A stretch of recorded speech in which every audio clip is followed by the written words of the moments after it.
Hindi nga na maitatanggi na maraming mahilig sa inihaw. Kaya naman nung nalaman kong may bagong latag na ihawan sa Tokwahan ay dinayo na nga agad namin ito. For today's video ay muli andito kami sa Tokwahan upang tumambay at syempre sabayan na din ng food trip. Dahil nga daw sa dami ng pwede mong pagpilian na pwedeng kainan dito, merong street foods, kape, rice meals, pares, tinapay at marami pang iba. Saktong-sakto ang place na to dahil mas masarap tumambay habang nagpo-food trip. At ang food trip namin ngayon sa Tokwahan ay ang iba't ibang klase ng inihaw ng Nikas Ihaw-Ihaw na located dito sa Tokwahan sa Imus, Cavite. Sila na ata ang nakita kong may long table dito sa Tokwahan dahil nga sa dami ng iba't ibang klase ng inihaw. Meron silang isaw baboy at isaw manok, Betamax, helmet, leeg, bulaklak, taba, balat, liempo, balunan, hotdog at marami pang iba. Sobrang daming pagpipilian kaya naman sobrang dami ang kanilang mga suki dito. Bukod sa dami ng pagpipilian ay napansin ko nga na malinis ang kanilang mga inihaw at sa tingin pa lang ay masarap na. Kaya naman mas mapapatunayan yan kapag aming tinikman at kasama ko nga ngayong tumambay at mag-food trip ang aking mga tropa, si Boss Paulo, Vince at Aldrin. Kasama ko din ang aking kapatid at syempre si Bonita. Kaya naman para matikman at masubukan ay pinapili ko na nga sila ng aming kakainin. After mamili ay kailangan mo ng konting pasensya lalo na pag madaming customer dahil syempre ay iihawin pa naman yan. Kaya naman kami ay nagkwentuhan muna habang nag-aantay at dahil medyo nakauna kami ay mabilis na luto ang aming pagkain. At syempre, tikman na natin ito. Sobrang nagustuhan ko nga ang kanilang ihaw-ihaw dahil masarap tapos sasamahan mo pa ng masarap na sausawan ay talaga namang masusolve ka talaga. At napatunayan ko din na bago at malinis ang kanilang tinda dahil walang aftertaste na nakakasira ng lasa. O, di ba? Mas masarap talaga tumambay kung may masarap na pagkain kaya ano pa bang inaantay nyo? Tara, dayo tayo!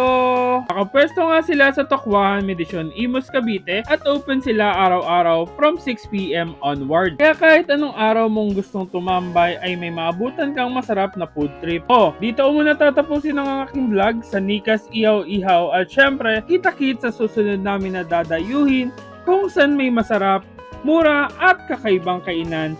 Please don't forget to follow and subscribe our social media account. Thank you for watching and don't forget to eat, ride, and grind. Let's go!